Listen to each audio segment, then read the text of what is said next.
Chaque année a lieu la cérémonie CAF Awards servant à récompenser à la fois les joueurs et les équipes qui sont démarquées des autres lors de la dernière année. Comme je l'avais dit dans une autre vidéo, pour moi, mes 3 finalistes pour le Ballon d'Or africain étaient tout d'abord Yacine Bounou, notre cher gardien marocain, ensuite Victor Osimhen, l'attaquant nigérien ayant épaté lors de la dernière saison en Série A, et finalement Mohamed Salah, l'attaquant de Liverpool et de l'Égypte. Toutefois, la liste finale pour la cérémonie est sortie et je peux dire que je suis assez choquée de celle-ci. Dans cette vidéo, il sera question de dire mon avis par rapport à cette liste finale, autant pour le meilleur joueur africain de l'année, mais à la fois pour les autres titres qui seront donnés. Avant de commencer, n'oubliez pas de vous abonner, liker, partager et commenter si vous aimez le contenu, car c'est vous la force. Tout d'abord, moi, comme carrément tous les Marocains et les vrais connaisseurs du football africain, je suis très déçue du choix de la CAF pour les 3 finalistes de ce Ballon d'Or africain 2023. Les 3 noms qui ont été retenus sont ceux de Victor Osimhen, Mohamed Salah et finalement Achraf Hakimi. Je comprends tout à fait la présence de Victor Osimhen dans cette liste, toutefois, je suis très choquée que Bounou n'y soit pas présent.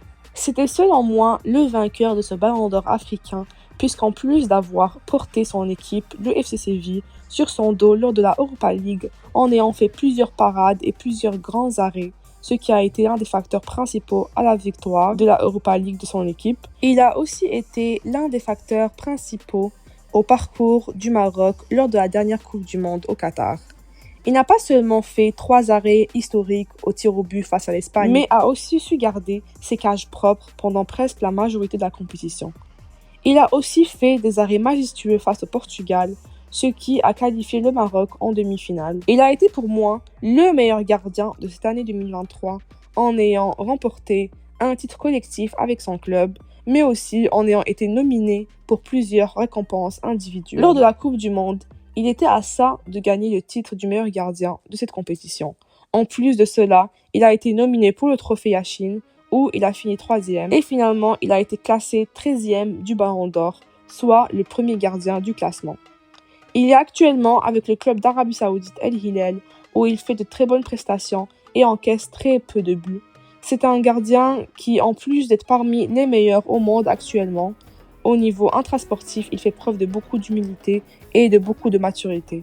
Plusieurs trophées lui ont été passés sous la gorge, soit le trophée du meilleur gardien en Coupe du Monde, ensuite le trophée de Yashin, et maintenant le trophée du Ballon d'Or africain. C'est triste qu'en plus que celui-ci ne soit pas vu à sa juste valeur dans le monde entier, qu'il ne le soit pas vu dans son propre continent.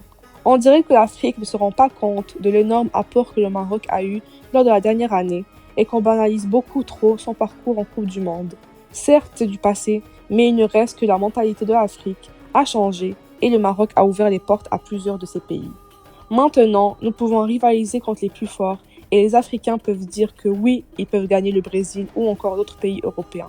Juste pour montrer sa reconnaissance, il aurait fallu au moins récompenser celui grâce à qui tout cela a été possible, et c'est bel et bien Bounou. C'est principalement grâce à lui que le Maroc s'est rendu jusqu'en demi-finale de la plus grande compétition au monde. Il restera pour nous le meilleur gardien, mais c'est dommage qu'il ne soit pas vu à sa juste valeur dans son propre continent. Je pense que ce Ballon d'Or africain reviendra alors à Osimhen, puisque, comme je l'ai dit dans une autre vidéo, il a eu une très bonne saison avec Naples et a été l'un des facteurs principaux du parcours de Naples en Série A. Salah, lui, sera placé selon moi en 2e place, puisque malgré qu'il n'ait pas été fructueux avec l'Égypte lors de la dernière année et que son club a fait face à plusieurs difficultés, celui-ci a été individuellement très bon lors de sa dernière saison. Hakimi sera alors en 3e place, puisque selon moi, l'année passée, il n'a pas été très bon avec le PSG de Galatier. Plusieurs souhaitaient qu'il revienne à un meilleur niveau, puisqu'on ne le reconnaissait pas du tout sur le terrain. Mais cette saison, avec comme coach Enrique, on peut voir un Hakimi beaucoup plus épanoui, avec beaucoup plus de confiance. On peut voir qu'Enrique a une tactique de jeu qui correspond beaucoup plus à celle de notre latéral droit marocain. Hakimi a aussi eu un très bon parcours lors de la Coupe du Monde, puisque malgré avoir été blessé pour la majorité de la compétition, celui-ci a marqué le but historique qui qualifia son pays en quart de finale. C'est lui qui a marqué la Panenka qui a beaucoup fait parler face à l'Espagne au tir au but. Malgré tout cela, je ne le vois pas remporter ce titre de meilleur joueur africain de l'année et c'est pour cela que je le mets en troisième place derrière Salah et Osimhen. Pour parler brièvement du jeune joueur de l'année, avec comme 3 finalistes Amara Diouf, Lamine Camara et finalement Abdou-Samad Zelzouli. J'avais dit dans une précédente vidéo que selon moi, El Khanous devait être celui qui gagne le prix. Cependant, il n'est pas dans la liste finale des nominés. Dans cette liste, celui qui serait le plus apte selon moi à l'avoir serait Abdou-Samad Zelzouli, puisqu'en plus d'avoir fait partie de cette équipe du Maroc lors de la Coupe du Monde, il a été l'un des majeurs facteurs de la victoire du Maroc U23 en Coupe d'Afrique l'été passé. C'était le capitaine de cette équipe et il a été élu le meilleur buteur de la compétition. Il a aussi eu une énorme saison avec son club Osasuna, avec qui il était en prêt, et ensuite il est revenu avec Barcelone, mais a été reprêté cette fois-ci au Real de Betis, un club de Liga. J'espère qu'il sera le revainqueur de ce prix de meilleur jeune joueur de l'année, car il le mérite selon moi. Pour le coach de l'année, je vois très bien et sans hésitation Walid Regragui le gagner. Il a été le meilleur coach africain cette année, ayant beaucoup apporté à la fois au Maroc, mais aussi à l'Afrique entière. Je ne pense pas avoir à réellement justifier ce choix, car avec les autres nominations, Regragui est le seul qui a selon moi le plus impacté le football africain cette année. Pour le meilleur gardien de l'année, encore sans hésitation, j'espère qu'il n'y aura pas d'autres surprises et que Yassine Bounou sera celui qui gagnera le titre. Comme je l'ai expliqué à maintes reprises, il a été l'un des joueurs les plus fructueux de son continent et selon moi, est le meilleur gardien de l'histoire de l'Afrique entière. C'est pour cela que la CAF doit absolument décerner le prix du meilleur gardien à un autre Bounou. Pour finir, pour le titre de l'équipe nationale de l'année, je vois le Maroc le gagner.